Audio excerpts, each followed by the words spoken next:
好啦，將個台交俾姚主任。好多謝。首先各位午安啦，咁好榮幸今日有機會可以代表林大輝中學啦，同大家分享一下我哋喺卓越學校健康校園推廣嗰個全校政策嘅。首先就頭先講嗰6大範疇啦，咁好榮幸就係衛生署亦都評估過我哋學校亦都能夠達標啦。咁呢個框架我唔特別多講啦，反而咧希望咧就係點樣去從全校去推廣咧，就係一個重點嚟嘅。咁其實頭先龐主席都有講到，由上而下全間學校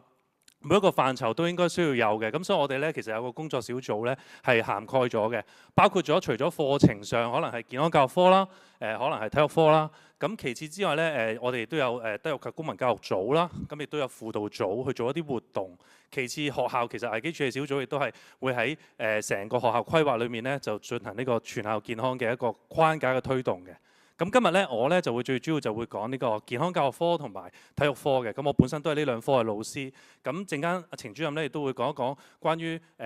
德育及公民教育科啦，同埋一啲輔導嘅活動可以點樣去配合嘅。咁全人健康咧，其實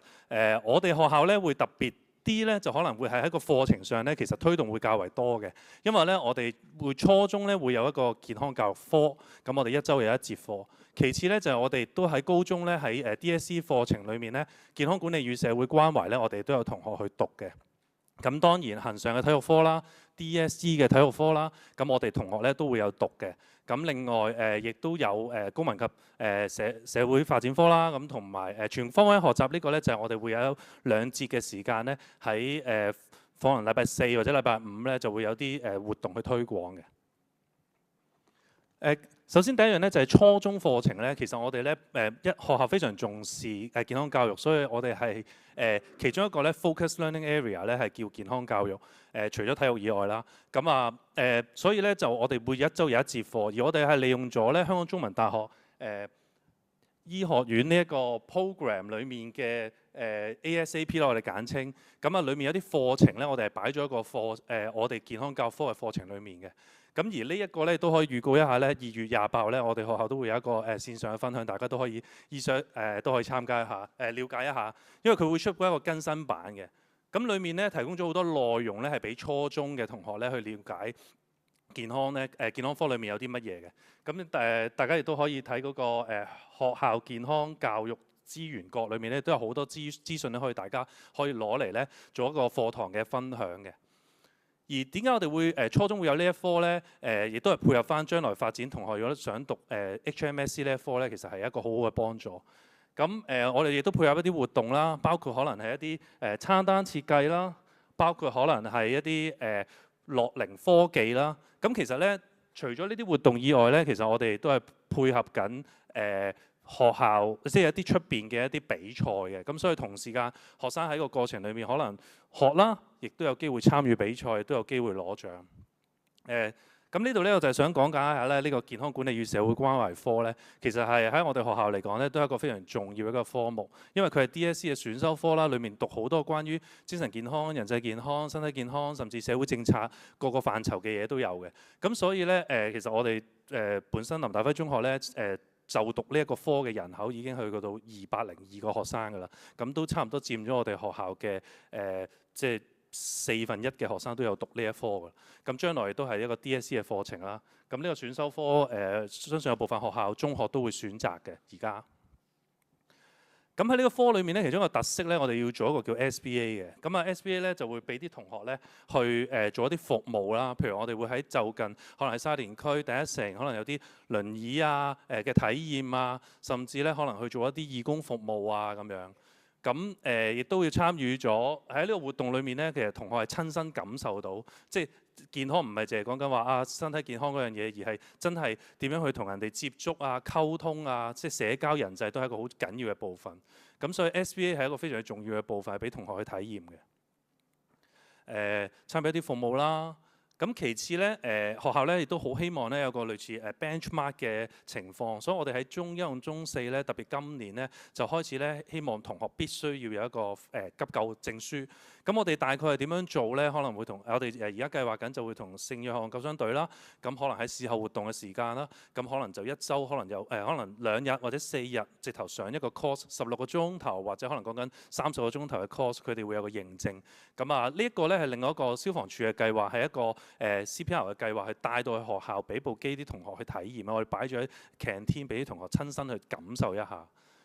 咁除咗健康科以外咧，其實體育科亦都林大輝中學亦都相對都係幾出色嘅喺呢一方面嘅發展。咁我哋用翻傳統我哋好中意講嘅普及化啦、城市化同埋精英化。咁我哋嘅同學啦、學校嘅設備都好完善啦，喺無論係球場啊、校隊啊。咁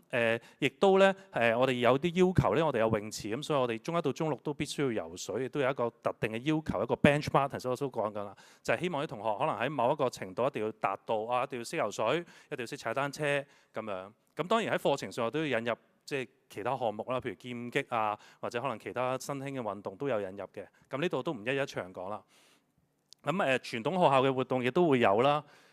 亦都可以輕輕講講我哋學校嘅運動人口。其實我哋自己初步估計過咧，超過一半以上咧都曾經參與過學界比賽嘅，咁都差唔多400幾人嘅。咁所以都係一個幾大嘅運動人口裡面嘅。咁而除此以外咧，咁當然有啲傑出嘅舊生啦。咁我相信即係有幾位可能大家都好認識啦，係咪？劉武常啦、張家朗啦、黃鎮廷啦、李思慧啦咁樣。咁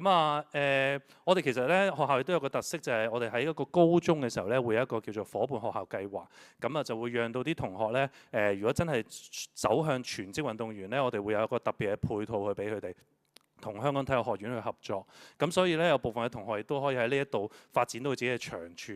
咁所以呢個係體育方面嘅，咁亦都有健康方面嘅。咁亦都咧全校性裏面咧，頭先其實龐主席都有講過話，唔係淨係講緊即係健康做運動嘅，其實全校都有啲嘢要推廣嘅，包括可能睇牙都係一個部分嚟嘅。頭先講緊睇眼啊嘛，我哋學校有同香港大學去合作做咗個牙科檢查啦，量血壓啦，甚至老師都係需要關注嘅，因為老師都好大壓力嘅，咁所以我哋都會有啲老師嘅活動啦。咁亦都有參與香港中文大學嘅一個即係短片創作即係。其實呢個短片我今日冇時間播，咁之後咧會大家可以上網揾得翻，咁都係介紹下我哋學校嘅健康發展嘅。咁另外家教會啦，家長都好重要嘅部分，我哋都有做一啲家教會嘅一啲活動。咁剩下來嘅時間咧，我就會交俾我哋嘅程主任就去講講精神健康同埋社交健康嘅部分。好，各位大家好。咁喺呢一度咧，都想同大家分享一下咧，我哋學校喺精神健康方面咧，我哋落咗一啲嘅咩嘅筆墨嘅。咁頭先咧，我哋都有提及到啦，即係喺學生層面，我哋希望咧係可以打通到學生嘅，唔單止係個人嘅發展，我哋希望咧可以培育到一班咧，我哋叫做輔導領袖生。咁佢哋可以咧喺校內作為一個朋輩之間嘅支援啦，去建立一個社交圈，去幫我哋做翻一個保護網。所以我哋咧都會恆常同佢哋有一啲嘅聯誼活動啦。另外咧，為咗去加強佢哋一啲輔導嘅知識啦，同埋一啲抗疫嘅能力啦，我哋都會咧特別為呢一班嘅輔導領袖生咧去舉辦一啲活動。咁今年咧，我哋更加推動到佢哋咧，就係佢哋自己去籌備一啲活動咧，俾佢哋自己嘅領袖生啦，讓佢哋知道可以咧透過啲咩方法去聯繫到佢哋嘅同學啦，以至於咧係可以咧推動到學校裏邊嗰個關愛嘅文化嘅。咁除此之外咧，我哋亦都舉辦唔同類型工作坊啦，例如常見嘅喺中2啦、中4啦同埋中6啦，我哋都會舉辦壓力管理工作坊啦。另外，我哋亦都咧有一啲嘅共融計劃，例如可能我咧邀請一啲係有唔同需要嘅人士去學校嚟同我哋學生咧進行一啲嘅分享同埋交流，等我哋嘅學生咧更加多咧係踏出個社會啦，了解到而家唔同群體嘅需要，以至咧佢哋可以知道其實佢哋而家生活咧已經係好幸福啦，亦都希望咧可以同佢哋咧一齊去建立佢哋嘅抗疫能力。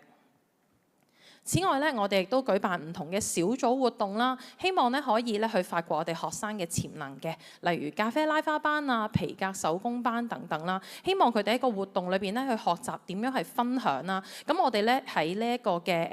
學校資訊日嘅時候咧，我哋直情係邀請咖啡拉花班嘅同學咧，係為我哋一啲嘅來賓咧去做呢一個嘅咖啡拉花，邀請佢哋去試飲嘅。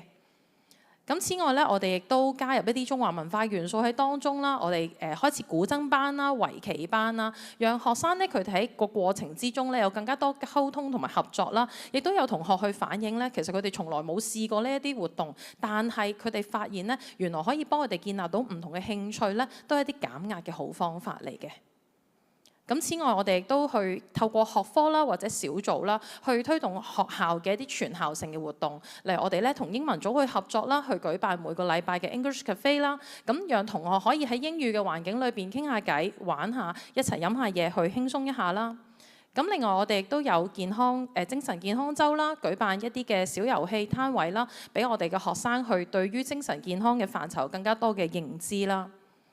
咁頭先都有提及到喺2024年開始咧，我哋參與咗4R 嘅精神健康約章啦。咁所以我哋咧都藉住呢一個精神健康約章咧，去推動融合咗 Seven Well Approach。咁我哋咧就喺午間嘅時候咧，我哋喺去年就舉辦 Healthy Monday 啦。咁每個禮拜一嘅午膳時間咧，我哋都會有小組活動咧，俾我哋同學自由入去參與。咁今年我哋就進化啦，我哋咧 Healthy Monday 都唔夠，咁我哋就覺得 Happy Friday 會更加開心。咁所以咧，我哋咧就用星期五嘅午膳時間咧，又俾我哋啲同學咧可以聚埋一齊，可以輕鬆鬆去做下一啲手工啊，一啲分享啊，希望咧去拓展佢哋咧嘅抗逆力咧係可以再更加提升嘅。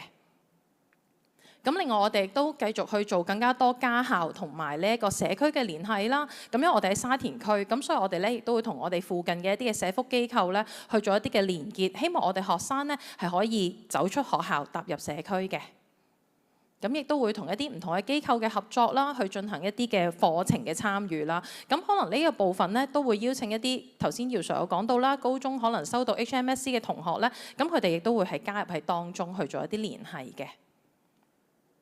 咁此外咧，我哋學校都重視同學佢哋喺校園裏邊嘅生活。咁所以咧喺社交健康方面咧，我哋咧去到而家啦，咁我哋咧仍然維持住我哋咧每月啦，可能或者係2個月啦，都會為我哋全校嘅師生去舉辦生日派對啦，希望佢哋有共同慶祝、共同分享嘅呢一個理念。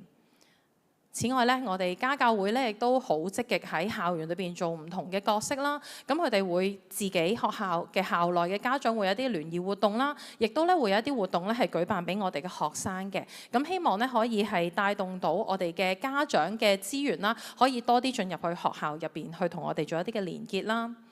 另外，我哋喺學校入邊咧，除咗有輔導大使之外咧，亦都有朋輩輔導嘅。咁就希望由學長去帶領啦，去支援我哋能力稍遜嘅學生啦。佢哋透過功課輔導班啦，去提升佢哋嘅自信心啦，同埋亦都咧係建立一個更加強嘅人脈嘅關係嘅。咁另外喺考試嘅前夕啦，咁我哋都會係安排呢一個嘅試前嘅打氣加油站啦。咁啊，同佢哋去鬆一鬆啦。咁亦都邀請家長咧入嚟學校去同我哋咧去做呢一個嘅分發一啲嘅物資啊。咁啊，有衛生署唔好贊成嘅，我哋食雪糕，不過佢哋真係好開心啦。咁另外我哋亦都咧有一啲嘅飲品啊，同佢哋去分享。咁同學喺當中咧都係一個好難得嘅分享嚟嘅。咁啊，同佢哋打氣加油啦。咁此外唔同嘅持份者，我哋都關注嘅，除咗我哋同學生打氣之外，我哋亦都會係學生同翻老師打氣，因為其實老師嘅壓力都大。咁我哋都會有唔同類型嘅競詩活動啦，等學生咧佢哋都可以藉住呢個機會咧去表達對老師嘅關懷同埋關注啦。咁我哋亦都會有關愛周啦，同埋咧。我哋好重視唔同年級佢哋去到一啲時候發展嘅需要。咁譬如中一佢哋新加入學校嘅時候咧，呢個都係我哋嘅傳統。咁我哋每年都會舉辦暑期銜接課程啦，唔單止係同學之間嘅交流，我哋都會有埋師兄師姐喺當中帶佢哋去認識校園環境啊，去建立一個有系統嘅聯繫啦。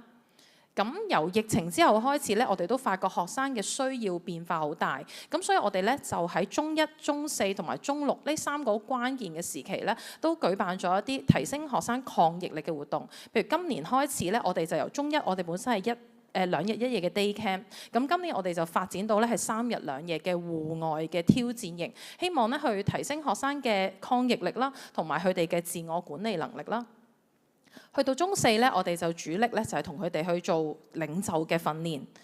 中六咧，因為佢哋都要面對 DSE， 咁所以咧我哋就加強咗喺佢哋突破自我、提升抗逆力呢一個部分。咁同學嘅反應都非常熱烈，因為佢哋都覺得其實喺呢3個咁關鍵嘅時刻，可以透過唔同類型嘅活動啦，同埋一啲延伸嘅活動咧，係去幫佢哋去加強人際之間嘅互相支援啦，同埋佢哋個人身心嘅一個更加堅韌嘅發展嘅。咁此外，為咗去送別我哋嘅中六同學啦，咁我哋都會同佢哋去舉辦識別禮。咁由我哋嘅中1至中5嘅同學去預備一啲嘅小禮物啦、打氣嘅影片啦，等佢哋都知道咧，其實DSE 條路係難行，但係我哋全校嘅師生咧都會喺佢哋背後去做呢一個嘅支持同埋打氣嘅。咁另外我哋都會參與一啲校外嘅機構啦，例如我哋有參與宣明會嘅聯中基緊啦，當我哋嘅學生咧都可以透過唔同類型嘅活動咧，去認知得到其實佢哋而家身處嘅環境咧係好幸福，但係亦都同時要識得去感恩同埋去珍惜。咁喺以上咁多活動咧，其實唔係就係我同耀 Sir 我哋兩個努力啦，背後有校長啦、副校長啦，同埋全校各個唔同嘅部門單位全力支持。咁再一次咧，多謝衛生署邀請我哋分享啦，亦都好感恩。希望咧我哋學校都繼續努力，嚟緊咧可以繼續係成為呢一個健康促進校園嘅。多謝。好多謝晒，多謝晒姚主任同埋程主任嘅分享。